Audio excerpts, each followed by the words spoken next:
Boa noite, Boa noite. Sayão. Boa noite a todos. Sejam muito bem-vindos. Shalom a todos, né? Então, vamos começar hoje a nossa parte do hebraico. Vou aqui compartilhar com vocês a mentalidade hebraica. Hoje a gente vai falar um pouquinho sobre a questão da identidade, né? Como se define, né? Uma das formas que define a identidade de uma pessoa na Bíblia, na mentalidade hebraica. Então, vamos lá. Eu coloquei aqui como identidade marcada pelos relacionamentos. Por quê? Então, vamos começar aqui falando do ser humano, né? Na visão do mundo hebraica, bíblica, né? E inclusive oriental também, a gente já viu isso na teologia da missão, né? Ele não considera, não enxerga uma pessoa simplesmente como um indivíduo, mas sempre ele tem que é um ser relacional, comunitário, né, social, como Deus criou, e solidário em todas as esferas da vida. O que quer dizer isso? Tudo que eu faço, tudo que eu minhas ações, né, tudo que eu faço na minha vida tem consequência, seja no ambiente, seja na vida de outras pessoas, né? Então, nós somos solidários, inclusive, essa é uma das questões que tem a ver com a queda, né? A queda de Adão, né? É a questão da solidariedade, tem a ver aí. Da onde que vem, então, essa ideia? Primeiro, lá em Gênesis 1, nós vemos essa questão quando Deus já fala assim, então disse Deus, façamos o homem a nossa imagem, conforme a nossa semelhança. Primeiro, Deus, né, ele é um ser comunitário, ele é um ser que tem são três, né, e três pessoas, mas é um só Deus, né? Então, ele diz já façamos, e quando ele diz façamos, ele fala do homem a nossa imagem. Nós somos imagem de Deus, nós nos tornamos, nós somos criados já com essa questão comunitária, social. E aí, lá para frente, Glória a fala Deus. uma outra questão. Aí já entra na questão da bênção de Deus. Quando ele olha para o homem, ele fala, é, abençoa e diz: sejam férteis e multipliquem, encham e subjuguem a terra, dominem então sobre os peixes do mar, sobre as aves do céu, sobre todos os animais que se movem pela terra. Então, quando ele diz isso, ele é, já coloca para o ser humano a questão da multiplicação, da questão de ser fértil, né? De encher a terra. E aí, do domínio também, claro. Nessa questão, vamos falar um pouquinho sobre essa bênção. Que bênção que é essa? Em todas as culturas do mundo, principalmente as antigas que a gente está falando agora, essa questão da fertilidade, de ter filhos, né, de multiplicar, é uma bênção, né, é uma grande bênção. Mas, ao contrário, a infertilidade, não ter filhos, não poder ter filhos, muitas vezes é uma maldição. Tem até entre os hititas, os reis, quando eles amaldiçoavam, eles diziam não, que você não tenha nenhum ascendente, nenhum descendente. Então, era um tipo de maldição que uma pessoa podia falar com toda a força, e era uma maldição terrível. Assim como quando nós lemos em Deuteronômio, por exemplo, tem as bênçãos e maldições, como ele é feito, né, como os contratos hititas. Ali aparece nas maldições, uma das coisas é a questão da infertilidade, que não tem, né? Uma das maldições é essa. A Bíblia hebraica, além de a fertilidade ser uma bênção, ela também, a procriação, é também um mandamento de Deus, né? Como nós lemos, sejam férteis e multipliquem, encham e subjuguem a terra. Então, é um domínio, é uma coisa dada, mas também é um mandamento de Deus. Aqui, vale a gente parar para pensar nisso. Quem é, então, o Senhor de tudo isso? Né? Porque naquele mundo as pessoas buscavam essa fertilidade em tudo quanto é coisa. Né? Na natureza, eles tinham os deuses, né? E eram os deuses mais buscados nesse sentido, né? Mas o Senhor da bênção é somente Deus. Porque Ele é o único que é o Senhor de toda a vida, de toda a bênção, inclusive a bênção da fertilidade. Ele é o único que pode dar vida, pode causar, olha interessante, pode causar a esterilidade e redimir também. Quer dizer, ele pode desfazer essa questão e dar redenção, dando o filho da promessa, como aconteceu com Isaac, por exemplo. Deus é quem age, construindo a história de seu povo. Então, são coisas muito, muito importantes para a gente lembrar, tá, nessa questão, quando nós estamos falando da nossa identidade. Se nós não temos isso firme, né, que Ele, o Deus, é o doador da vida, é o doador da bênção, nós acabamos buscando em outros lugares essas coisas. E assim, é interessante como não é ele que constrói a história do seu povo, a história de quem ele escolhe, do povo, que é a preciosidade, é o tesouro dele. Então foi assim que aconteceu nos mais importantes momentos dessas histórias. Então, desde que ele escolheu Abraão, né? E quando a gente vê a vida das mulheres, né, dos patriarcas, das matriarcas, acontece isso, justamente elas são estéreis, né? Ou elas não podem, e muitas vezes diz que Deus que fechou o ventre, o útero, né, delas.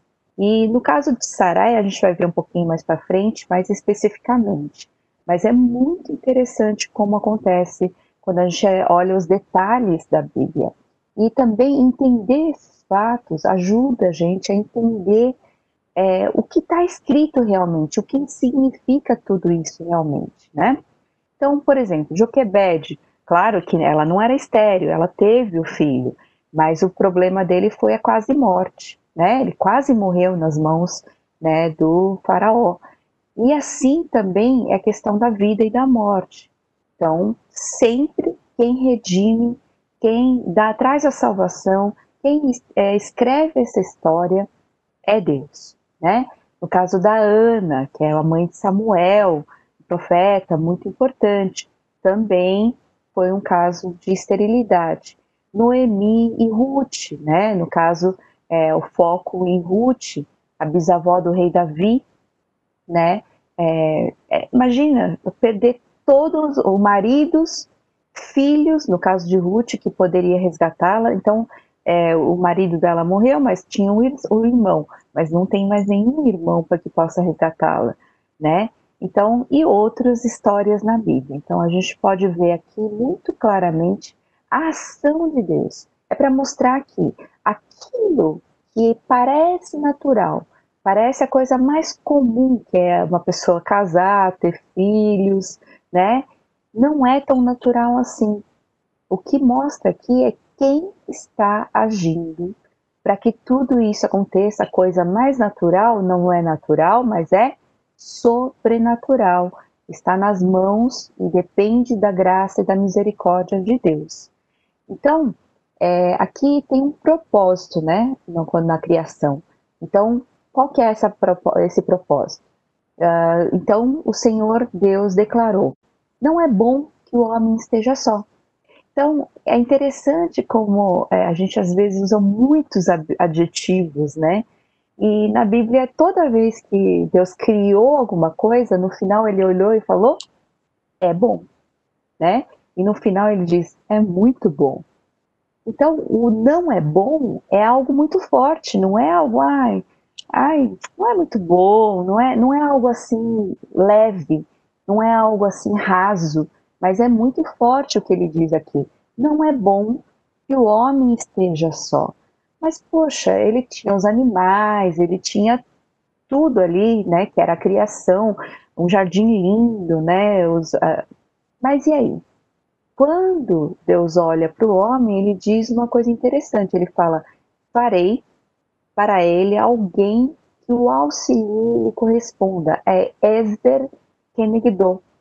Então, o que é essa mulher? É alguém que realmente seja de igual para igual, que fale com ele, que entenda, que seja essa imagem de Deus, que possa realmente corresponder a ele, né? Então, essa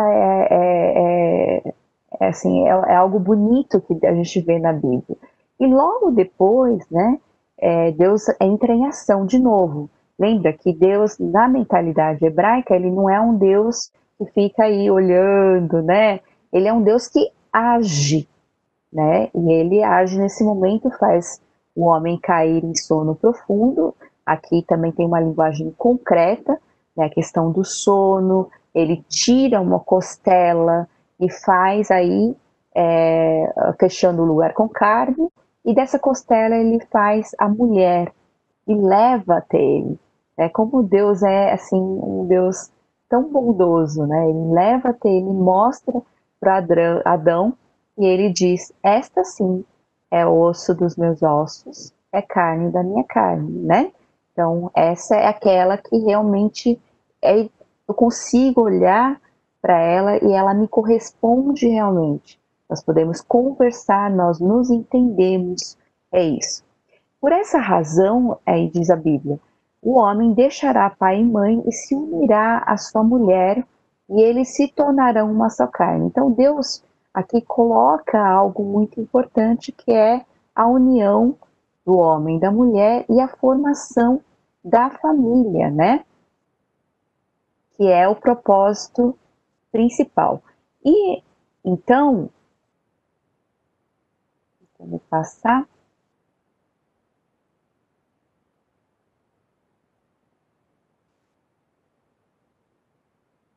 Pronto.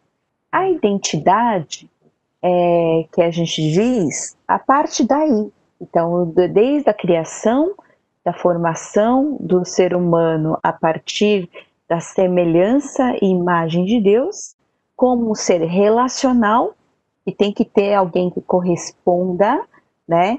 Então, quando a gente olha para a sociedade bíblica e da mentalidade bíblica, as relações estruturais da sociedade do antigo Israel são basicamente definidas pelo quê?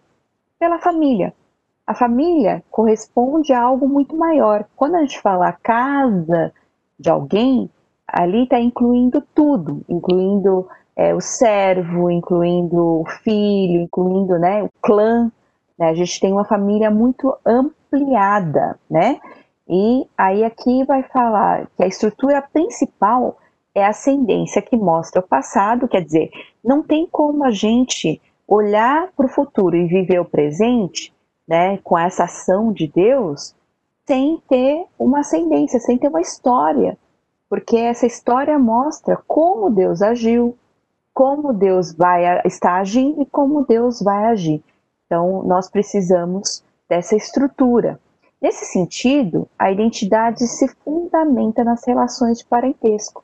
Então, quando a Bíblia diz sobre a identidade de uma pessoa, quer dizer, quando ela apresenta alguém, e por isso que a gente vê tanto nome, aí a gente às vezes se perguntava, não é?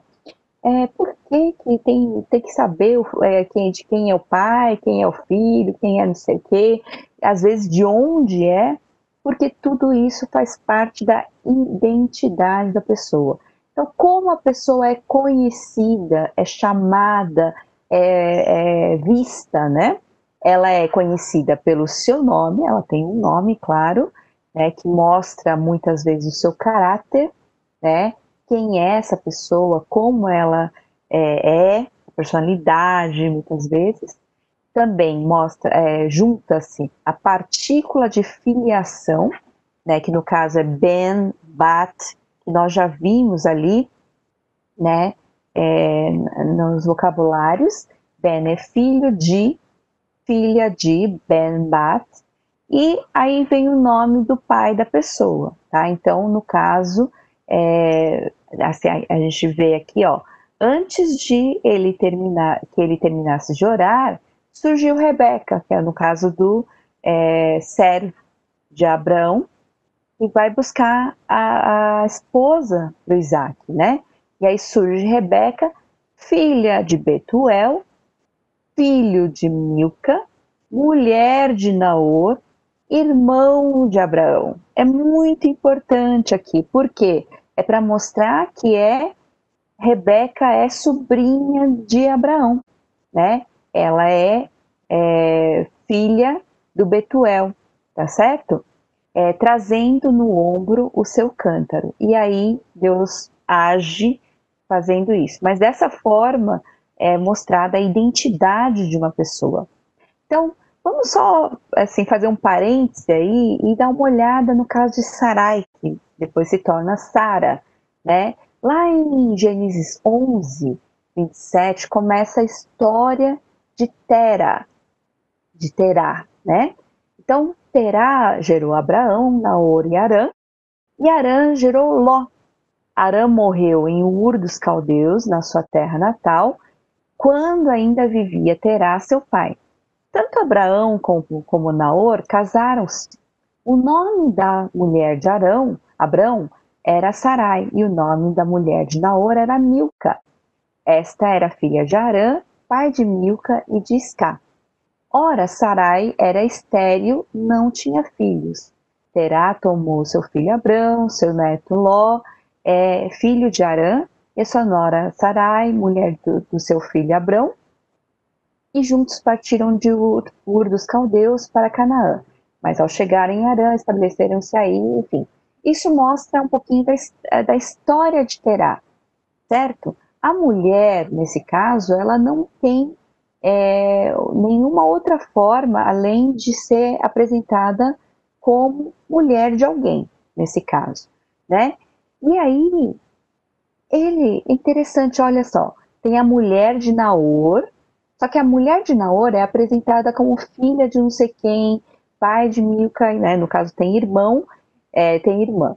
E aí, a Sarai não. A Sarai não tem pai, não é apresentada como filha de alguém, nem nenhuma descendência, nenhum irmão aparece aí. Quer dizer, ela, nesse caso, já aqui, ela é desprovida de ascendência, ela não tem uma identidade aqui dela. E ela também não tem uma descendência, quer dizer, ela é estéril e não tinha filhos. Ele reforça, parece que dá aquela reforçada, né? Fala assim, além de estéril, ela não tem filho, entendeu? E vamos continuar um pouquinho falando nesse caso, né, da identidade, quando a mulher, por exemplo, é casada, né? Assim, a relação entre pai e filho é a base, né, dessa ordem social e da descendência, pois garante a continuidade geracional. A mulher, uma vez casada, então ela não recebe mais a questão do pai, mas do marido. Agora ela tem o seu nome, a partícula de afiliação, no caso é Eshet, que é a esposa de, mulher de, tá? E o nome do marido, né? Então, olha que interessante, para a gente entender como é muito importante a gente entender essas coisas para entender muito bem o que a Bíblia está dizendo.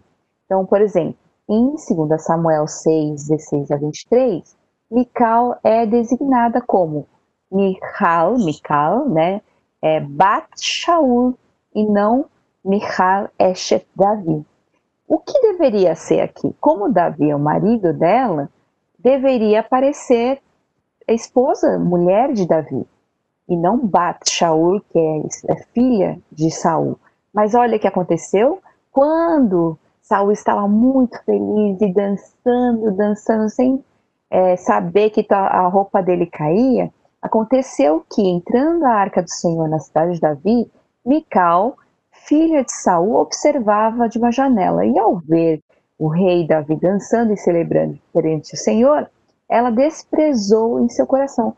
Aqui esse filha de Saul é usado assim, especificamente, assim, intencionalmente, né? Falando, olha, tá vendo? É uma forma de ironia, falando, ela não é a esposa de Davi, mas ela, tá vendo? É a filha de Saul. E ela, o que ela fez? Ela desprezou esse coração alegre, né? Por estar vendo a arca de Deus entrar na cidade de Davi, né? Então, aí nós entendemos um pouquinho melhor. Tem outro caso interessante, que é o caso de Ruth, né? Nós conhecemos aí a história. Ruth é uma moabita, né? Ela vem com a Noemi, que é a sogra dela, né? E aí ela vai trabalhar num campo, né? E aí, quando Boaz chega, ele diz: quem é essa mulher? Mas como ele pergunta quem é essa mulher? Olha que interessante. A quem pertence aquela moça? Isso é interessante. Por que a quem pertence aquela moça? É a forma de você saber a identidade dessa moça, dessa mulher, de quem ela é filha, de quem, né, de que casa ela pertence, né? E aí o capataz simplesmente responde: ela é uma moabita e voltou de Moabe com Noemi. A única coisa que se sabe é que ela voltou junto com Noemi. Mas Moabita aqui já é um povo que eles não queriam nem ver na frente. Eles têm uma certa dificuldade com esse povo. E aí ela só é dita assim, ela não tem também uma identidade perante aquela sociedade, né? Então é muito interessante como a gente consegue ver, enxergar isso quando a gente entende essa questão da identidade. Bom, o levirato, né, que aparece lá no caso de Ruth, por que é tão importante? Porque a descendência é muito importante. A descendência é tudo. Os filhos, além de ser bênção, é algo que vai garantir a continuidade da sua linhagem, continuidade daquele nome, né? Daquele povo, e de tudo da fé, enfim, de tudo, né? Então, por isso que é previsto na lei uma questão que chama-se levirato, lá em Deuteronômio 25, 5 a 10, e o que quer dizer, né?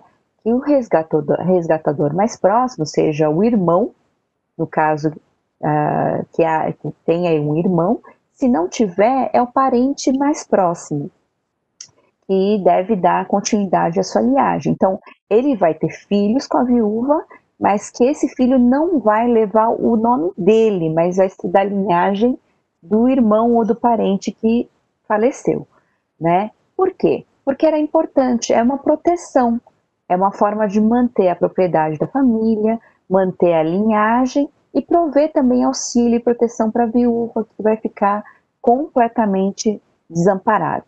Aqui eu vou falar um pouco mais rapidamente, mas tem a questão dos Todotes, né?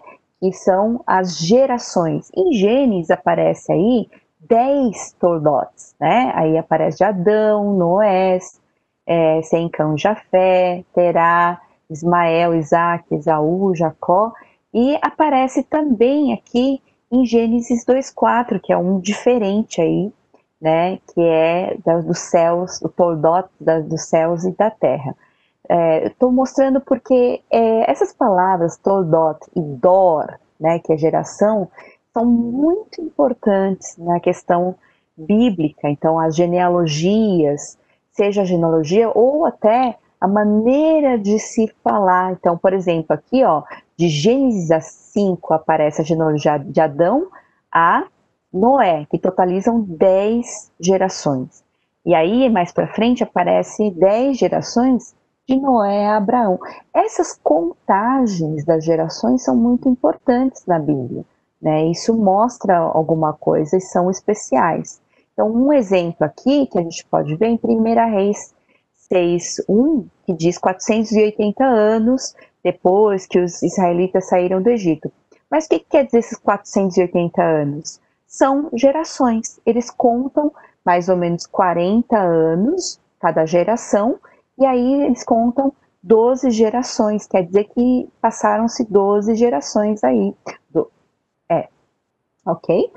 Então, aí aqui uma questão interessante para a gente pensar, falando na identidade da pessoa e do povo, porque não existe a identidade individual apenas, mas o comunitário, não é só o caráter e a identidade de um povo vai além de usos, costumes, língua, memórias, tá, em comum, mas vão se definindo ao longo da existência e tem uma consciência histórica, quer dizer, aquilo lá do passado, né, dos antecedentes, do presente que eu estou vivendo hoje, da ação de Deus nesse presente e no futuro, que é a promessa de Deus, né?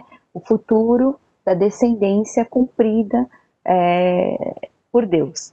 Então, tendo como base a fé, né, e suas próprias tradições em sua singularidade, na maneira como vão sendo atualizadas a cada geração. Então, cada geração vai vivendo isso da mesma forma, mas de uma maneira talvez um pouquinho diferente em alguma coisa.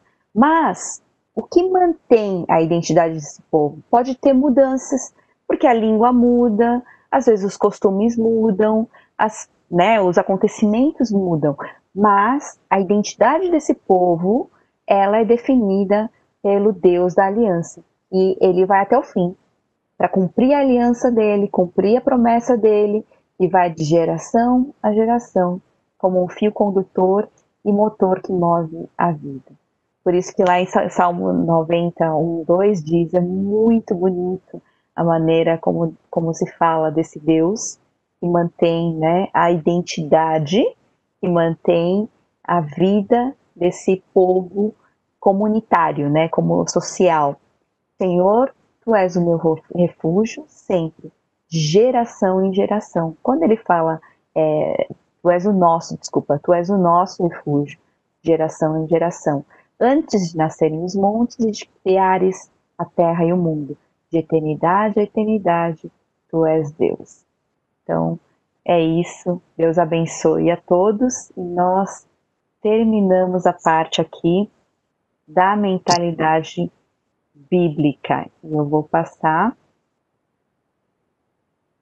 para o Muito bem, muito bom, obrigado, professora Suzy. É tão interessante, né, a gente ver a importância das relações, né, como é que a identidade de uma pessoa não é definido simplesmente pelo seu poder, né, pela maneira preponderantemente individualista, né, e é muito interessante ver como, compreendendo isso, nós lemos o texto bíblico de maneira mais apropriada. E agora que a gente já pôde ver um pouco disso, né, eu vou aí pedir a atenção de todos, porque agora vem a hora da gramática, né, hora de estudarmos um pouco mais aí, né, da gramática propriamente dita do hebraico, e você vai acompanhar comigo aí a continuação, e hoje o nosso tema vai ser, né, o tema ligado ao gênero e número no hebraico, né? Quer dizer, como é que a gente vai entender, né, aprender no hebraico a questão de gênero. Apesar, né, da gente achar que isso é um assunto mais ou menos tranquilo, não é bem assim, não, nas diversas línguas, né? A gente sabe, por exemplo, que algumas línguas como o grego, o alemão, né, tem gênero neutro, né? E existem línguas, assim como o sueco, por exemplo, que tem gênero comum e gênero neutro, né? E em hebraico, dois gêneros claros da gramática, masculino e feminino. Não existe neutro, né? Em português também o neutro, vamos dizer que tinha no latim, desapareceu, né? Ficou apenas uns sinais, né, dessa marca em algumas palavras que tem o seu perfil. Agora, em hebraico a coisa é muito forte, né? É tudo muito bem dividido, de tal maneira que se um homem ou uma mulher abrem a boca e começam a falar, a gente sabe, né? Porque é bem separado mesmo, né? Não tem, para você ter uma ideia, né? Em hebraico você tem você e vocêia, né? O verbo é conjugado diferente quando envolve um homem e quando envolve uma mulher. Então, o gênero é masculino e feminino, né? Agora, quando a gente pensa na questão que envolve o número, né? Ou seja, a questão de singular e de plural, nós vamos ver aí uma diferença no hebraico. Olha que coisa interessante, né? Existem, na verdade, 3 tipos distintos que descrevem a questão do número na língua hebraica. Existe o singular, como nós sabemos, uma coisa que ocorre, né, uma única vez, é marcado pelo singular, e existe o plural, e existe o dual. Por quê? Porque existem certas coisas na natureza, né, na experiência humana, que aparecem pares, né? Então, por exemplo, quando você vai dizer orelhas, né, não são 8 orelhas, eu espero que não, né? Então, orelhas sempre são 2, né? 2 olhos, né? Então, aí você tem o que a gente pode chamar de um plural específico de 2, que no caso, no hebraico, é chamado de dual, né? Isso acontece também em algumas outras línguas, né? Eu conheci uma língua indígena no norte do Brasil que tem, né, dual, mas tem dual, inclusive masculino e feminino, né? São distintos e assim a gente vai tentando aprender e entender o cenário da língua hebraica. Vamos adiante aí para a gente poder entender um pouquinho mais, né, como é que funciona essa questão. Então, olha lá, as regras que envolvem a questão do gênero e do número, né, quer dizer, masculino, feminino, singular, plural e dual no hebraico, elas se aplicam, quer dizer que elas servem tanto para os substantivos como os adjetivos. Isso é importante porque isso não é tão claro, não. Talvez você que já estudou um pouquinho mais, né, você daí se lembrar, assim, quem estudou, por exemplo, um pouco de inglês sabe, né, que o adjetivo em inglês é invariável, né? Então você não tem good e goods, né? Em português você tem bom e bons, né? Bom, boa, bons e boas, né? E aí a coisa funciona dessa maneira, conforme a gente pode observar, né? A coisa funciona assim. E aí, olhando mais especificamente para a compreensão da gramática hebraica, a gente vai observar também que o adjetivo, né, vai concordar com o substantivo, como acontece em português, tanto em gênero como em número. Então, como a gente diz em português, né, boas, casas boas, né, os cavalos bonitos, e então você tem que concordar. Em hebraico segue, nesse caso, a mesma lógica. Então, nesse sentido, a gente, né, temos aí uma ponte, uma conexão que é semelhante ao que acontece na língua portuguesa, né? Depois teremos alguns outros detalhes aí distintos que nós vamos poder estudar e aprender. Então vamos aí observar como é que aparece, né, a marca aí do hebraico nesse sentido no hebraico. Vamos dar uma resumida aí, né? O que a gente viu? Em hebraico, então, existem 2 gêneros, né, masculino e feminino. Não existe gênero neutro, como acontece em muitas línguas. O número é diferente do português, como a gente viu, né? Nós temos então o singular, o plural e essa categoria diferente que é o chamado dual, e você não pode se esquecer, o adjetivo concorda com o substantivo em gênero e número, né? A gente aconselha você sempre a rever a aula, né? Você que está realmente estudando, treinar. Você tem aí a apostila que você deve preencher, acompanhando as lições e manter a disciplina de estudar toda semana para que você tenha uma base boa. Quando você tiver bem alfabetizado, conseguir começar a ler mesmo, né? E entender as regras gramaticais básicas, a gente já estudou aqui o artigo, né? definido, estudamos o VAV aí, que é o VAV conjuntivo, e agora estamos estudando gênero e número. Você, com essa base, vai poder caminhar adiante. Então vamos aqui observar como é que funciona na prática, né? Aí qual que é a marca do gênero no hebraico. Veja lá. Como acontece em muitas línguas, o masculino no hebraico ele é formado por um sinal que é igual a zero, né? Não tem marca, né? Então, por exemplo, você vê a palavra, tá vendo? Você, lembrando, lendo da direita para a esquerda, dessa vez para facilitar e a gente recordar, coloquei a transliteração aí, você tem a palavra sus, tá vendo? Aí debaixo da palavra masculino, sus. Veja como é que se faz o feminino, né? O feminino de sus é sussá. Então, o A, né? O A que aparece aí como aquela vogal longa, que você sabe, chama-se Kametz Gadol, né? Aparece aqui em amarelinho debaixo aí da última consoante, né, que a gente viu, acompanhado do re final. Isso é A longo, sus, sussá. Então, o feminino padrão fundamental no hebraico, né, não quer dizer que somente palavras terminadas em A são femininas, não é o caso, né? Nós vamos ter outras palavras que são femininas e elas não são descritas assim, né? Mas o padrão para formar, você tem, por exemplo, a palavra par, é boi, o feminino de par é pará, vaca, né? Então você tem a palavra tov, tov é bom, né?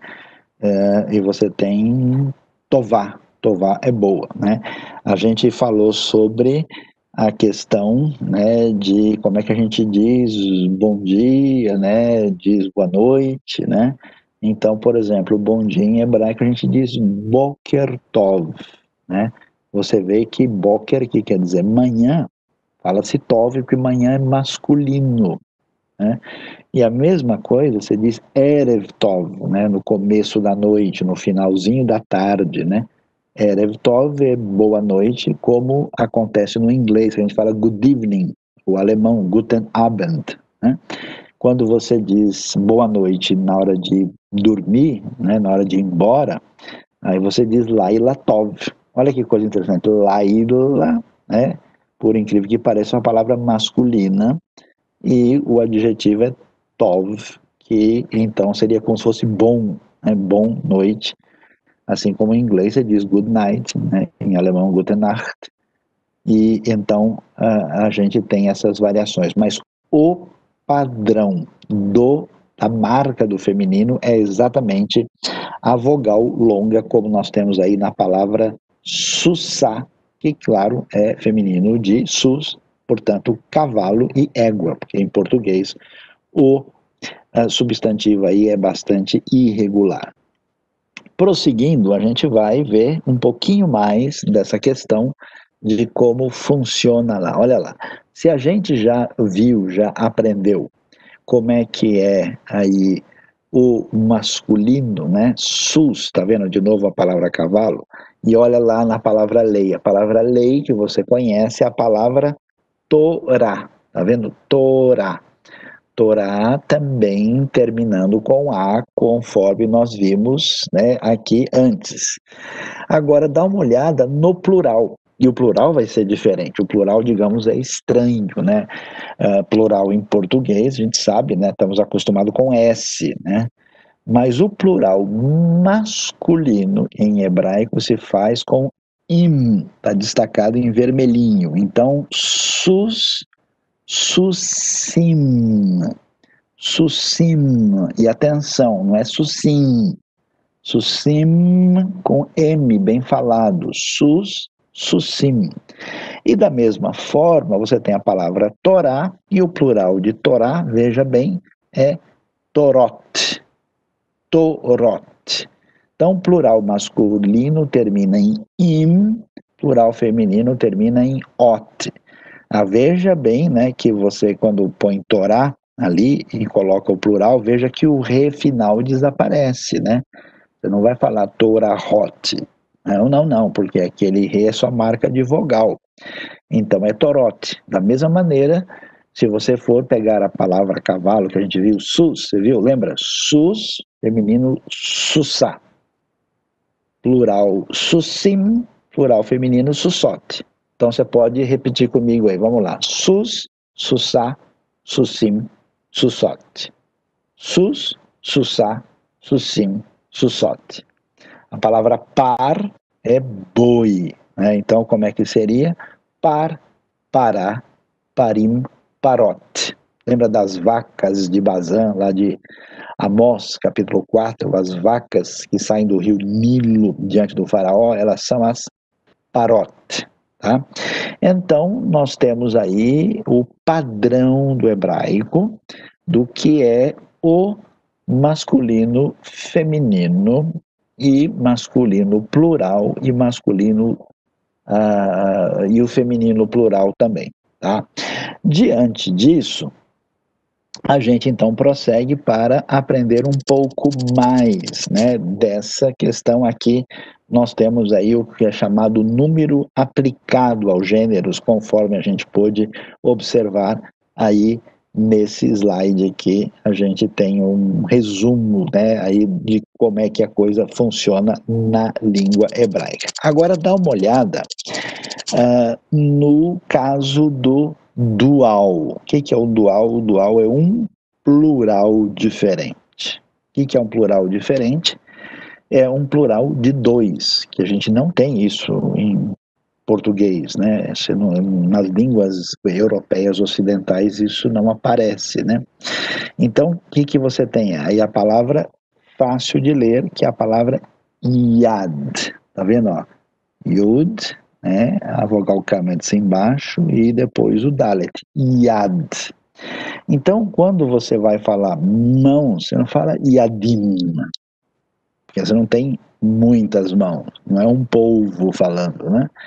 Então, é yadaim, yadaim, tá vendo? O plural masculino é im, o dual é aim, aim.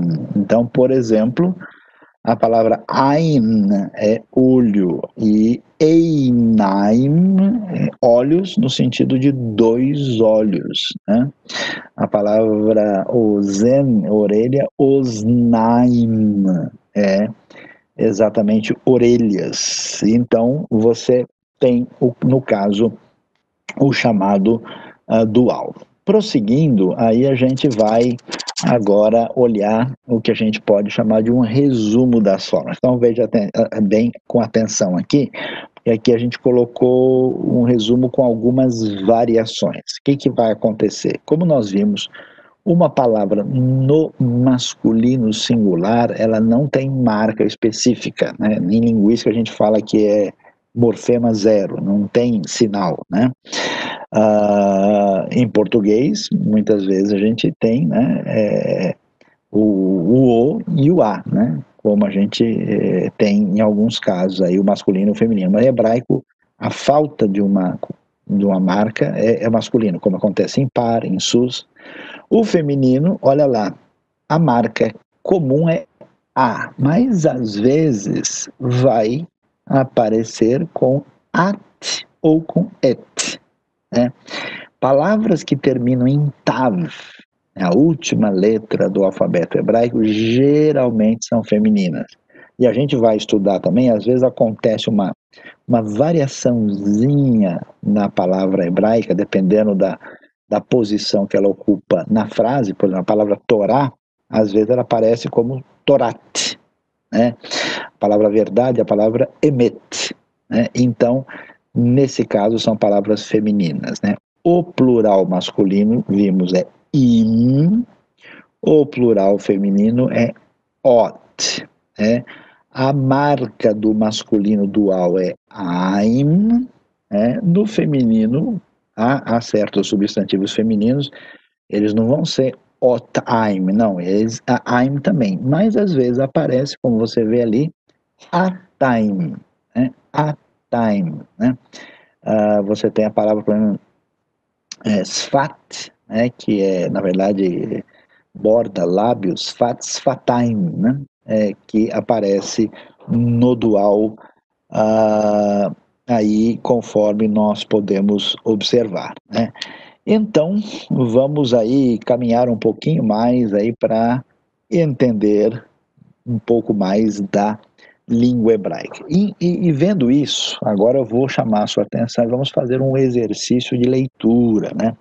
E esse exercício de leitura vai ser um exercício, assim, bem especial, porque vai utilizar, né, palavras aí que são palavras que estão usando aquilo que a gente está aprendendo mais diretamente. Veja lá, tá vendo? A palavra par é boi, tá vendo? Para ajudar hoje, especialmente hoje, está transliterado, né? Lembre-se, direita para esquerda, copie a palavra, reforce, par, boi, e aí você veja agora a palavra vaca, que é a palavra para, né? Conforme a gente vê a palavra para lida aqui. Depois a palavra filha, a professora Suzy estava mencionando agora há pouco sobre as relações, né, dentro da família, e usou a palavra bat, né? Bat quer dizer filha, né?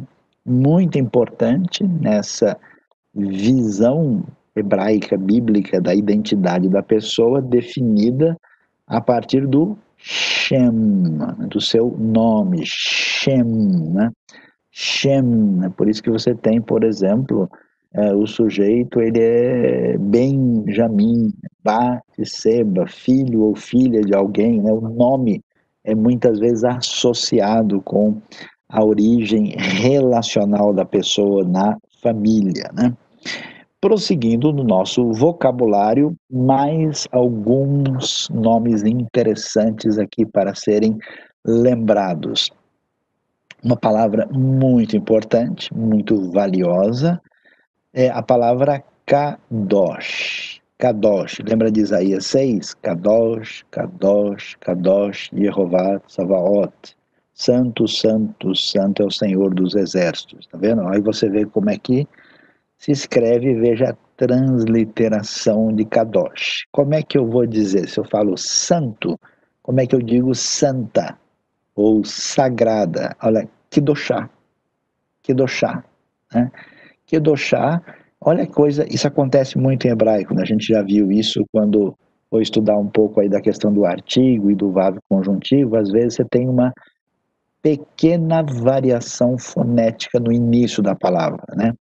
Então, como Kadosh é uma palavra com menor do que o feminino, que fala Kedoshá, então o primeiro A perde força, em vez de Kadoshá, fica Kedoshá, né? Porque a última sílaba é forte. Então, Kadosh é santo, santa ou sagrada é Kedoshá.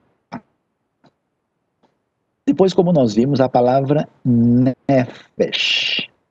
Nefesh. O homem, quando é criado, ele é Nefesh Hayah. Nefesh é alma. Mas não só a alma, lembre-se, né? A gente até mencionou aí o livro interessantíssimo do Hans Walter Wolff, né? Antropologia do Antigo Testamento. Nefesh é vida, Nefesh às vezes equivale a espírito, Nefesh é pessoa, Nefesh pode significar até garganta. É uma palavra muito importante e muitas vezes repetida na Bíblia hebraica. No princípio, Deus criou os céus e a terra. O que é a palavra terra? A palavra Eretz. Você já percebeu, Nefesh e Eretz são palavras paroxítonas, né? Acentuada na primeira sílaba aí, né? E então, Eretz é terra, terra, né? E às vezes é terra, planeta Terra, às vezes é a terra de Israel, às vezes é uma região, né? E o plural é Artsot, pra você ter uma ideia, né? Artsot, né? Bereshit bara Elohim et hashamayim ve'et haaretz. Haaretz, a terra. A palavra Eretz aparece aí. Vamos continuar. Olha lá Que coisa interessante para a gente observar. Você já reparou aí? Você aprendeu hoje o dual, né? Dual. Olha a palavra águas. Não existe água no singular em hebraico. E, na verdade, ela também não tem uma forma de plural. A palavra água, agora você entende, né? Por que que você lê tantas vezes na Bíblia e fala das águas, porque é maim. E olha como a palavra parece molhada, né? Há alguns estudiosos da língua hebraica que falam que muita coisa no hebraico é assim, tenta imitar o som da natureza, né? É o que é chamado de onomatopeia, né? Então, maim, garrafa em hebraico é bakbuk, né? Você derrama o líquido, faz bakbuk, bakbuk, bakbuk, né? Tem algumas coisas assim. Então, veja que às vezes o pessoal começa a ter criatividade exagerada na hora de falar sobre o hebraico, que não é muito correto, né? Olha que coisa interessante, Maim é água, e olha como é que é céus. Céus é Shamaim, Shamaim, provavelmente porque Sh é fogo e Maim é água, e quem olha para o céu vai ver muita coisa vermelha lá, que lembra o fogo, e lá de cima desce água. Então, os céus é um fogo-água, né? Por isso é chamado de Shamaim. Agora, o interessante é que Shamaim também é forma dual, tá? E aí o pessoal começa, né? Não, porque a Bíblia fala que tem os céus, mas tem os céus de Deus, que tem os novos céus, a nova terra. E aí começa a falar que tem águas aqui, tem águas em cima, por isso que é dual. Essas coisas não são recomendáveis. Por quê? Porque, às vezes, a forma inicial de uma palavra tem uma razão que não é conservada no eixo da história, né? A gente não descobre o sentido de uma palavra só olhando a sua forma e a sua etimologia, mas também o seu uso, tá? Então, por exemplo, em hebraico, Mitzrayim é Egito. E será que tem um Egito lá em cima, um Egito aqui embaixo, tem dois Egitos? Não é o caso, né? Pode ser que a palavra descrevia quando o Egito foi dividido numa época, o Egito mais ao norte, mais ao sul, né? Então é um cuidado, né? Muitas pessoas gostam de às vezes de inventar umas coisas no hebraico que não funciona, né? Lá, lá ou ali, né? Em hebraico se diz sham, sham, sham, tá? Sangue, palavra que aparece bastante na Bíblia pelo contexto, né, de sacrifício. A palavra sangue é a palavra dam, dam. Essas palavras você deve estudar, decorar, gravar e fazer parte do seu vocabulário inicial.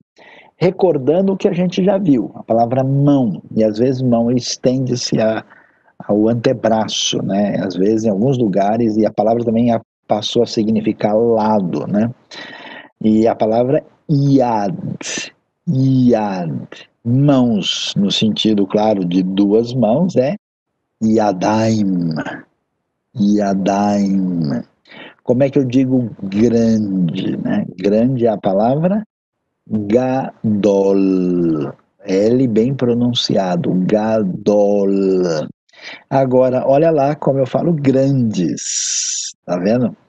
Em hebraico tem grande, atenção, tem granda, tem grandes e grandas. Português só tem uma forma, né?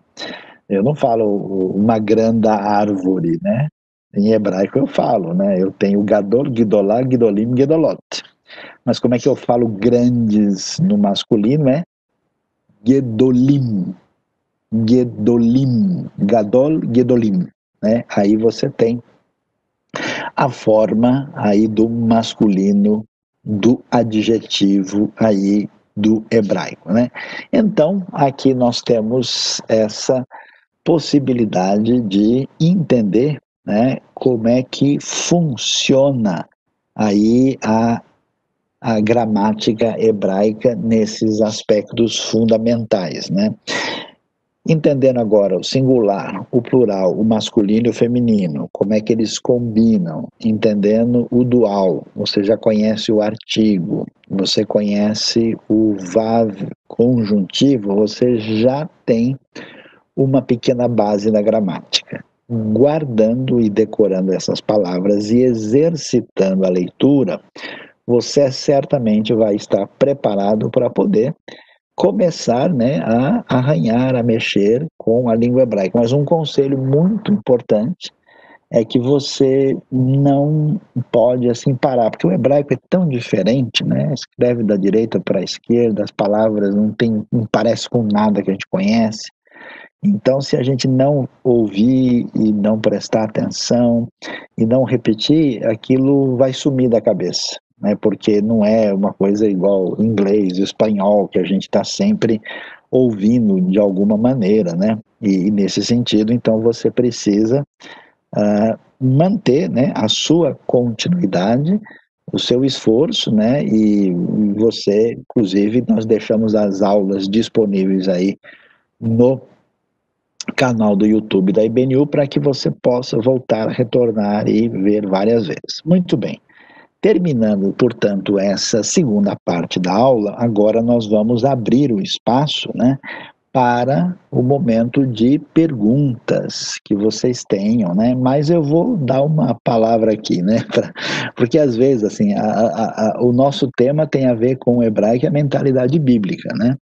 Então, pode perguntar sobre a Copa de futebol dos anos 70, né? Não pode fazer perguntas sobre o planeta Marte, né? Não pode, assim, desviar demais do assunto, porque às vezes a pessoa quer, assim, ter todas as questões aqui resolvidas que não tem a ver com o curso, né? Então, a gente agora vai, a professora Suzy também já está aqui em sintonia, e vai poder participar desse momento, vai conduzir, inclusive, né, um momento de perguntas aqui na nossa aula aqui em parceria pela IBNU. Então vamos lá, professora Suzy, temos já perguntas aí, como é que a coisa está caminhando? Temos sim, Israel. Podem mandar suas perguntas, tá? Tanto pelo YouTube quanto pelo Webex. A primeira grande pergunta é grande. Grande no feminino, grandes no feminino, como é que é? Estava falando agora há pouco, né? Então, grande no feminino é gdolá. Lembra que a gente falou, né? E no plural feminino, grandes. Gdolot, né? Gdolot. Então, assim como a gente tem sus, sussá, sussim, sussot, gadol, gdolá, gdolim, gdolot. Tá vendo? Só um som meio diferente, meio estranho aí, mas é assim mesmo que funciona. Gdolá e gdolot, né? A granda e grandas. Grandas. Muito bom, grandas. Mais perguntas, pessoal? Tem uma pergunta boa aqui, Suzy. Paulo disse que não permite que a mulher ensine, porque primeiro foi criado Adão e depois se Paulo proibiu a mulher de ensinar, por que a Suzy nos ensina? Bom, Sayão, você pode responder, por favor? Então, Paulo vai falar de ensino público num contexto doutrinário, num determinado ambiente do Novo Testamento que tem as suas explicações, né? Não é uma ideia de que as mulheres não podiam ter nenhum tipo de ensino em momento nenhum, né? Tanto é que certamente todo mundo que está aqui já passou algum momento da sua vida pela mão das professoras, né? O contexto lá é bem diferente, né? De ensinar. Imagina só a mulher ensinar o seu filho como é que frita um ovo, né? Então eles não, você não pode porque não pode ensinar. Com certeza não era esse o tema, não era esse o assunto. Uma pessoa aqui perguntou para mim, mandou, né, uma palavra sobre o que se pode dizer sobre a Bíblia textual. É um texto novo que foi publicado. A Bíblia textual é um projeto que foi iniciado num contexto latino-americano, é publicado originalmente, né, em espanhol para a Sociedade Bíblica Ibero-Americana, e ela é uma Bíblia que fechou com o texto crítico, né? Então, por exemplo, eles não recomendam incluir Marcos 16, de 9 a 20 no final, tudo aquilo que é considerado pertinente ao texto crítico de uma maneira assim inquestionável, eles fecharam. E além disso, eles têm traduções muito peculiares, né? Eu estava vendo, por exemplo, em Gênesis, em vez de dizer haja luminares, né, no céu, né, que separem, eles traduzem haja maldições, né? Então, tem umas coisas meio diferentes. Numa tentativa de trazer um hebraico mais literal, eu acho que o pessoal entrou por caminhos um pouquinho mais complicados. Eu não sou adepto da proposta que é apresentada lá. Então, Sayão, aqui temos mais perguntas. É interessante. A palavra av, que é pai, né? Ela é masculina e o plural é feminino, porque existe avot, né? E aí, Isso. como é que fica? Então, veja, o que nós estamos aprendendo é o ponto de partida, né? É o hebraico básico. Só que o hebraico tem irregularidades. Em português, o que a gente diz? Uma palavra terminada em A é feminino, então é a casa, né? A mesa. Aí, de repente, o estrangeiro está estudando e fala: eu tenho uma problema. Não, não, problema é masculino. O problema não termina em A? Então, termina, né?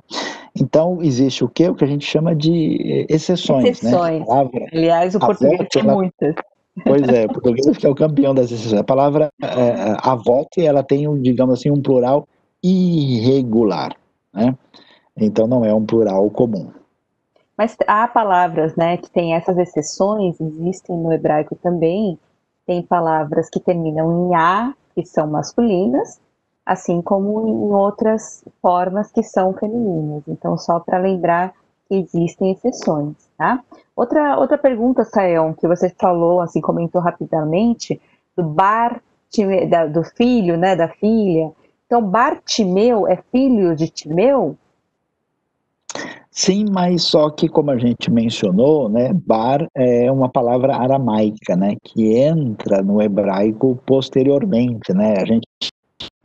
Como a gente mencionou, a gente tem, né, a gente fala isso, né, nós temos várias camadas do hebraico, né? Então, o hebraico mais adiantado já tem palavras que têm influência aramaica que acabam entrando na língua posteriormente, né? Tem uma pergunta aqui, Sayão. Em Gênesis 20, 13 e 35, 7, Elohim se refere a Yahvé, não Yehová, e é conjugado com verbos plurais. Seria Gênesis 23, esses que a gente falou, uma referência à Trindade? Então, eu precisaria dar uma checada exatamente como é que está o texto lá em Gênesis 20, 13 e 35, 7, né? Às vezes, né, nós temos o caso da palavra, por exemplo, se não me falha a memória, Gênesis 35 é quando existe uma tentativa de um pacto, de uma aliança lá que envolve, né, aí a reconciliação que aparece lá no caso de Jacó e Esaú, então, às vezes pode ser uma referência que Deus faça, que Deus julgue, mas pode ser que as partes envolvidas estão dizendo que o Deus de cada um de nós faça isso, né? E às vezes tem caso quando existe uma variação, né? Aí da forma que aparece lá, né? E uma coisa que a gente precisa entender, nós estamos começando aqui, nós estamos descobrindo que hebraico tem plural, mas aí eu já vou deixar vocês mais pensativos, né? Quem quiser se aprofundar, existe um estudo detalhado da sintaxe hebraica. E nesse estudo da sintaxe, o uso do plural tem pelo menos uns 15 usos distintos e diferentes. Então, às vezes, o plural não é apenas marca de um número maior. Então, assim, não dá para a gente dizer que Gênesis 20 e 35 é uma referência direta à Trindade. Eu precisaria até olhar com mais atenção o texto. Como eu estou na tela aqui falando com vocês, eu não estou com possibilidade de entrar no detalhe, né? Mas a gente precisa tomar um pouco de cuidado, né? Suzy viu alguma coisa aí do texto especificamente? Hitu oti, Elohim Mibet Avi. Hitu. do verbo tear.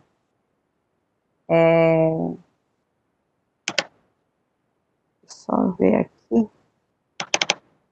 Deixa eu ver se eu consigo ajudar aqui, para a gente olhar direitinho na questão que está envolvida lá no... É quando Deus me fez sair errante, né, da terra de meu pai, Ritu. Ah, tá. O verbo é taar. Então, essa questão de referência à divindade, né, de maneira pluralizada, ela aparece em vários contextos, né? E, de fato, aparece isso mesmo no plural lá, né? Os argumentos podem variar. Eu estou lendo agora o texto aqui, né? Quando Deus me fez sair da casa do meu pai, e alguns falam que Abraão está conversando com Abimeleque, né? Um argumento discutido, né? É que isso poderia ser que Abraão está conversando de modo que o Abimeleque entenda o que ele está dizendo, né? Mas é claro que não são os deuses aqui, né? O Gesenius discute isso no parágrafo 463 da sua gramática, tá? Então, isso pode ser até, em alguns casos, uma indicação de pluralidade na divindade, mas não dá para a gente dizer, ó, achei aqui a trindade, que não é o caso. Tem uma pergunta aqui que água, se a palavra água não existe singular, em João, qual que seria a pronúncia, né? Quem bebe dessa água? Em João já é o Novo Testamento. O Novo Testamento está escrito em grego, né? Então já tem uma forma diferente. Então, só para a gente poder esclarecer aqui. Aqui fala, como a gente falou de águas, é interessante. Alguns comentários falam das comportas, né, do céu e as debaixo do céu que abriram no relato do dilúvio, né? Será que é por isso que os nomes a serem próximos entre céu e água, o dilúvio tem a ver com isso? Então, a descrição hebraica, ela é basicamente fenomenológica, né? A maneira como ela se apresenta da maneira mais simples aos olhos humanos, né? Agora, por que ela aparece dessa maneira? Isso tem a ver com as comportas do céu. As comportas podem ser mais uma descrição poética, não dá para o pessoal chegar e começar a fazer uma descrição assim linear, objetiva, porque não é esse o caso, né? A palavra olá em holocausto, né, em Juízes 11:31, alguns sustentam que Jefté sacrificou a filha, mas a palavra pode significar dedicação. Olá é a mesma palavra para holocausto, né? É um substantivo que tem relação com o radical, né? De que quer dizer subir, né? Elevar, né? E o sentido do olá exatamente está relacionado com essa questão de algo que é totalmente dedicado ao Senhor. Então, isso tem sentido. E a discussão lá sobre o que nós encontramos de Jefté, ela não é resolvida. Isso é importante também. Não pense que você, sabendo hebraico, todos os seus problemas acabaram, né? Agora eu sei hebraico, então, assim, o texto não fecha para a gente o que aconteceu. Pode ser que o texto vai revelar, vai falar o seguinte, que o Jefté fez isso para mostrar exatamente a loucura que é a época dos juízes, em que as pessoas faziam, né, juramentos impensados, e pode ser que, de fato, pelo fato do texto estar falando lá que depois choraram porque a filha nunca casou, que nunca houve um sacrifício, o texto está dizendo que não era para acontecer. Mas, de qualquer maneira, o texto bíblico é frontalmente contrário a sacrifícios humanos. Sim, interessante, Sayão. Lembra em Ashrei Raiz, né?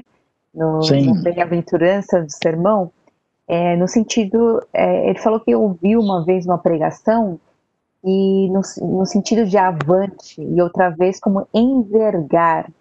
Como surgiu no português o sentido de feliz? O que faz mais sentido no original hebraico? Olha, é estranho isso, porque a ideia de Ashrei é uma ideia que tem a ver com felicidade e com uma espécie de ideia de sucesso, né, de bem-estar. O que é diferente lá no hebraico é porque está no plural, né? E a verdade, você fala, como está no plural, se é Ashrei, né? Na verdade, o plural, quando ele combina com outro substantivo, o im vira ei. Então, Ashrei Haish Shelochalach Batat Hareshaim. Então, o que os estudiosos falam é que existe um caso aí de um plural abstrato, né? Que tem o sentido de enfatizar essa bem-aventurança. O uso do plural não é quantitativo aqui, né? Então, esse plural quer dizer feliz, bem-aventurado. Olha que interessante. Em Gênesis 3:7, o texto em hebraico diz que abriu os olhos dos dois deles, né? E souberam que eles estavam nus, né? Os olhos aqui é um dual? E os dois deles é plural? Ah, sim, claro. Aí nós temos os olhos. É que assim, os olhos só podem ser no dual, né? Não tem Tudo jeito. que é par no nosso corpo, principalmente, né, Sayão? Isso é uma coisa interessante. Tudo que nós temos em par, mãos, pés, olhos, orelhas, né, ouvidos, são geralmente dual, não é isso? Exatamente, não tem dúvida, né? Os olhos, agora o deles não tem deles no dual, né? Porque não tem um pronome dual. Então, claro que aí o dual tantas vezes vai combinar com uma forma pluralizada que o contexto mesmo vai fazer referência para a gente. Sim. E quando a Bíblia diz façamos um homem, imagem, isso aqui está no plural mesmo? Sim, está no plural. O texto diz Ou é nascer. uma coisa feita, né? Assim, é uma tradução feita. Não está escrito nascer Adam Betsalmei no Kidmutei, não está plural de tudo quanto é lado, né? Façamos. Nós mesmo, assim, é bem claro, né, Nós, Sayão? aliás, isso aparece aí em Gênesis 1:26, aparece em Gênesis 3:22, aparece em Isaías 6:8, né? Quem há de ir por nós, né? Então, esse elemento que alguns vão falar, não, é um plural majestático, é um plural de grandeza, de intensidade, mas é o argumento que se usa para mostrar que na unidade da divindade há algum elemento pluralizado já no Antigo Testamento. Depois, lá na frente, que a gente vai ter a discussão que vai chegar no contexto trinitariano do Novo Testamento. E agora complicou, Sayão. Falamos né, da Trindade, enfim. Aí fala o tetragrama, né? Adonai, Yahvé e Jeová, como, né? É o nome só do Deus Pai? Ou ele também é o nome de Jesus e do Espírito Santo? E agora? Então, a Bíblia, quando apresenta a revelação de Deus inicialmente, ela só se refere a Deus inicialmente do ponto do enfoque da sua unidade, né? E esse Deus, o eterno, ele é exatamente o Yud, Rei, Vav, Rei, né? E aí, essa expressão se refere, digamos assim, a gente pode usar essa expressão, né, a essência de Deus. Agora, esse Deus, que em parte pode ser descrito e em parte ele ultrapassa o nosso entendimento, ele é um só Deus que subsiste em três pessoas. Então, o elemento de eterno que existe no Yud, Rei, Vav, Rei, está presente no Pai, no Filho e no Espírito Santo, né? Agora, a gente está aqui num momento meio complicado, né, de ultrapassar um farol vermelho, de querer descrever em detalhes aquilo que ultrapassa a nossa cabeça versão 1.0. Então, o conselho é aguardar a ressurreição para tentar fazer a pergunta mais detalhada lá em cima, né? Aí a coisa fica provavelmente mais clara, né? Suzy, tem muita gente falando aqui que era para fazer um interlinear do Antigo Testamento, que isso seria bom. Olha, já existe isso, né? Na verdade hoje, né? Eu não sei se isso seria tão útil assim, porque o entendimento do hebraico não é simplesmente você colocar as palavras, né? E a palavra embaixo. A grande discussão no hebraico envolve a relação entre essas palavras e o aspecto sintático, né? Então eu diria que apesar do interlinear ser interessante, o entendimento mesmo tem a ver com a sintaxe e a exegese a partir das relações entre os termos, e isso é determinante. Então, se fosse gastar uma energia maior, eu ia mais nessa direção. Eu acho que não pode confundir, né, Sayão? É simplesmente traduzir um vocábulo, né, uma palavra, com a tradução de um texto, né, dentro de um contexto, porque para isso você precisa de história, você precisa de entender aquele contexto, você precisa de algo a mais, que é o que a gente chama de exegese, né, e depois a gente vai ter a hermenêutica, né, que é a interpretação daquilo. Então a gente tem outras ferramentas e assim, é um universo muito vasto, né? A gente está falando aqui de coisas ligadas a esse mundo, justamente para entender um pouquinho melhor, né? Mas não dá para abranger tudo num curso que envolve apenas 8 aulas, né, Theo? Exatamente. Não tem como ensinar todo hebraico Exatamente. e toda exegese também. Mas vamos lá. Por exemplo, em Provérbios 22:6, a palavra caminho é dual? Caminho? Não é dual. Provérbios 22:6, a palavra caminho não aparece, né? É o famoso texto de ensinar, né, a criança Exato. no caminho. O que está escrito lá em Provérbios é bedarco, né? A gente já viu algumas preposições, né? E aí o hebraico aparece, na verdade está alpidarco, né? Quer dizer, de acordo com o caminho dele, né? Conforme o caminho dele, né? Então não tem dual lá de jeito nenhum, né? Inclusive a tradução tradicional ela é bem interpretativa, né? No caminho que deve andar, o texto não diz deve andar literalmente, né? Muitos estudiosos preferem no caminho no sentido que você deve ensinar de acordo com o que ele tem de dom, né? Conforme ele tem potencial para aprender, né? Ou segundo os objetivos que você tem para ele. Então essas são as possibilidades assim com a avaliação hebraica mais detalhada, né? Pergunta simples aqui, Suzy, alguém fala se no dual a gente sempre pronuncia a penúltima, a sílaba mais forte, né? Quer dizer, é Einaim ou Einaim, né? Então, Naim, né? Einaim. Então é sempre a paroxítona aí, não é, né, acentuada a última. Shekinah é uma palavra feminina, tem razão. A palavra ruach, Suzy, é masculina ou é feminina? Ruach. Ruach. Merachefet. É isso? É feminino, né? Feminina, sim.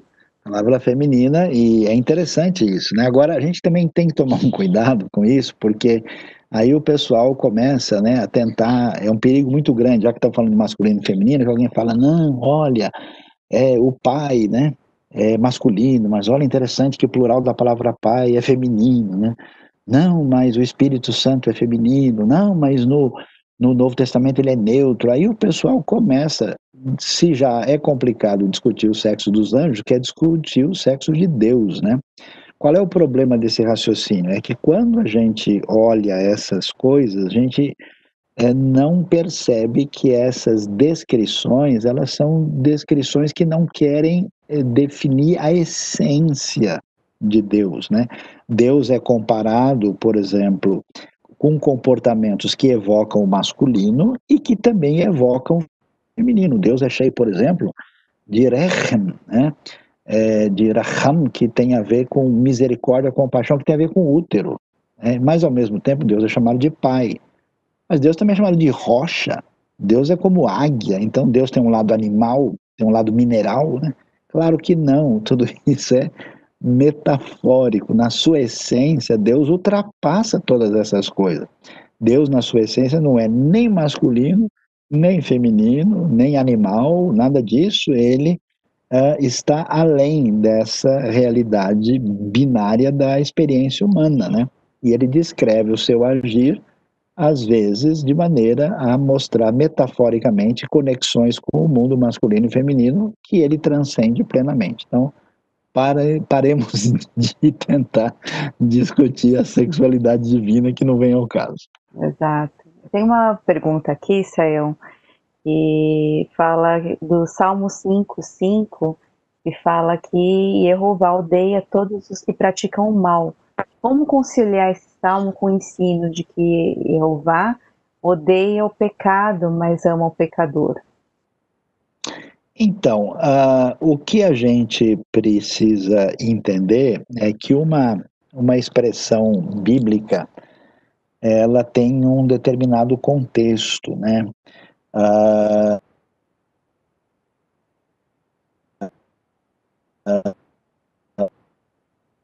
O Salmo 5 vai tratar bastante.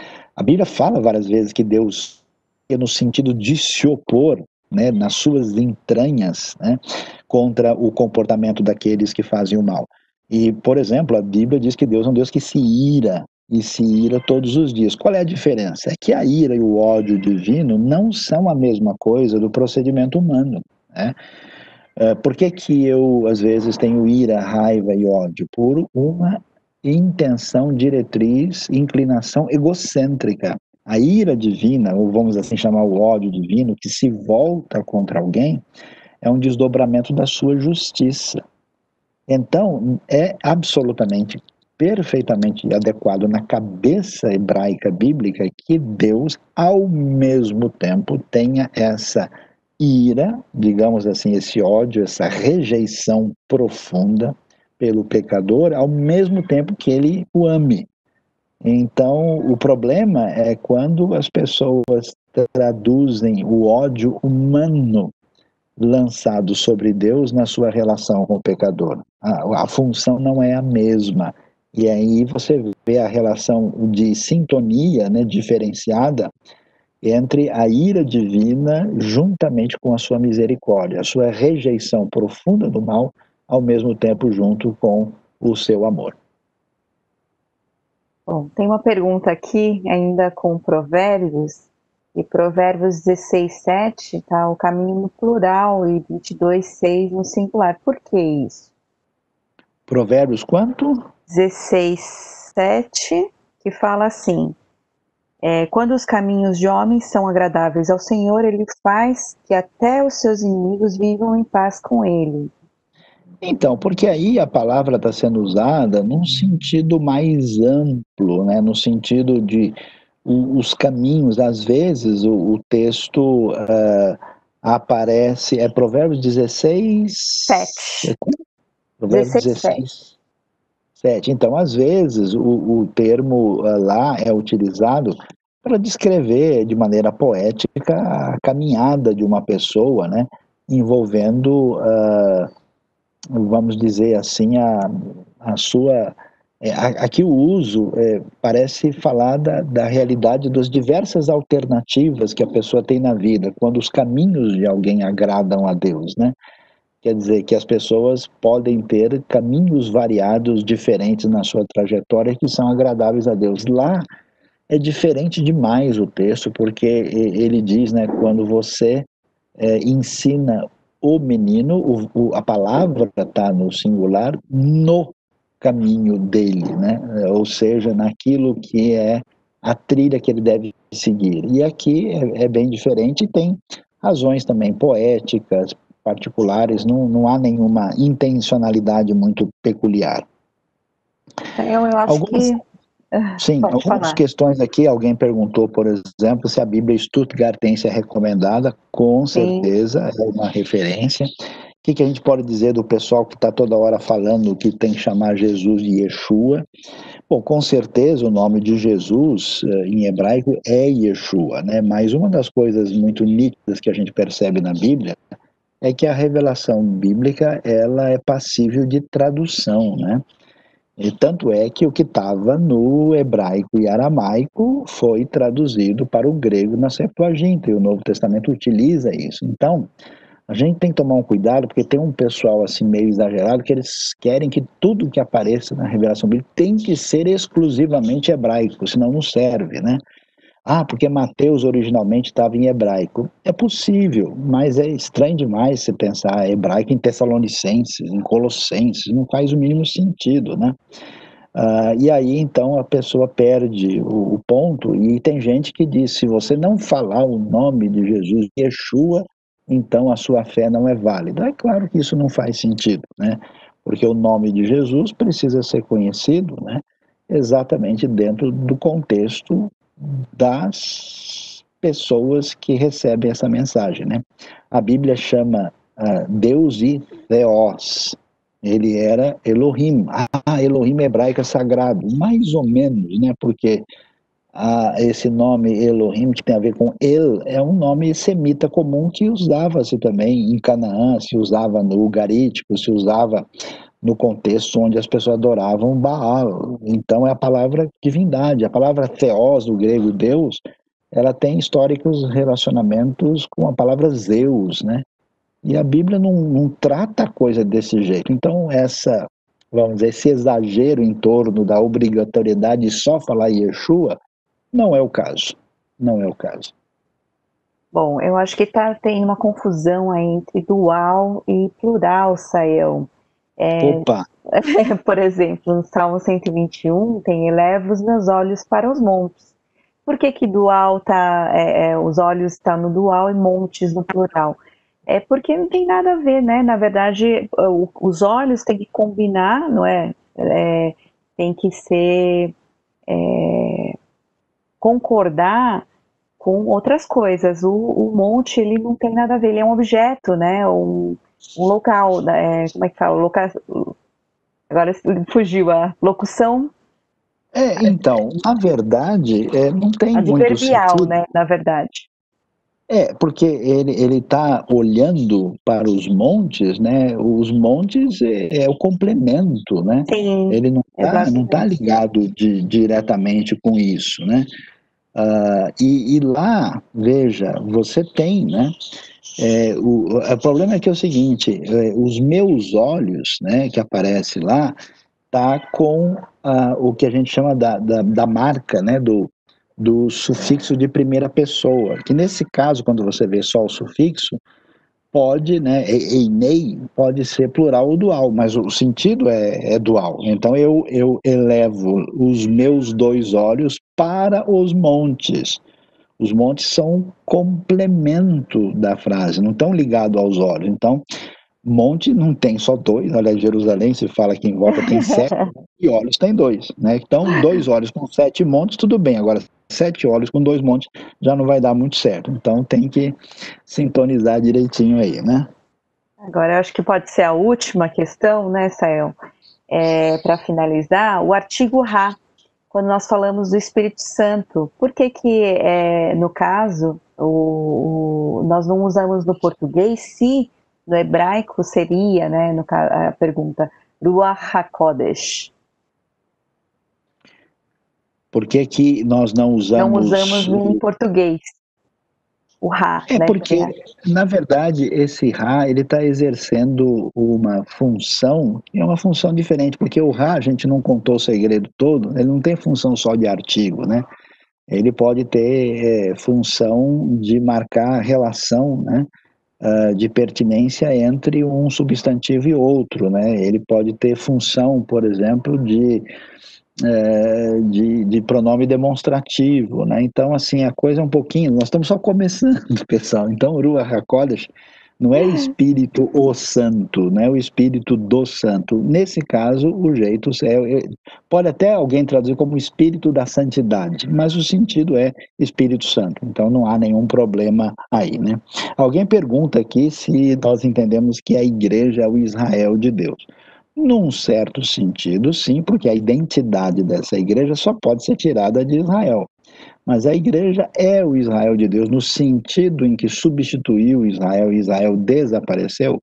A resposta é não, com base em Romanos capítulo 11, que detalha que existe um lugar claro para Israel nos planos de Deus na sequência da história, né? Bom, Suzy, a gente pede desculpas, né, porque dá para ficar a vida toda mais 6 meses aqui respondendo Verdade. as perguntas e o pessoal está realmente muito animado. Então a gente fica devendo, né? A gente teve muita pergunta mesmo, não conseguimos fazer tudo e a gente vai fazer um esforço, né, para nas próximas aí conseguir trazer as respostas, tá? Muito obrigado pela atenção de todos, obrigado também à professora Suzy, obrigado ao nosso querido Jonatas aí que está coordenando aí nos bastidores, né? E a gente pede que você fique ligado com a gente. Amanhã temos às 10 da manhã a nossa celebração, uma mensagem muito especial. Aliás, amanhã a coisa vai ser interessante que nós vamos falar sobre aquele negócio, né? Aquilo que ligares na terra será ligado, terá sido ligado nos céus. Como é que essa história, a mensagem vai tratar desse assunto? Então você está convidado a participar. Fique em sintonia com a IBNU, divulgue, né, as nossas aí, né, mensagens, estudos e esteja sintonizado aí com o nosso canal e inscreva-se também nas nossas redes sociais, tá bom? Muito obrigado. Agora sim, né, Laila Tov para todo mundo, né? Deus abençoe, né? E a gente diz Lei Traot, né? E Shavua Tov, uma boa semana para vocês. Obrigado. Muito obrigada. Laila Tov a todos, né? Shavua Tov também. Deus abençoe muito. Tá bom, pessoal. Obrigado aí. Grande abraço. Deus abençoe.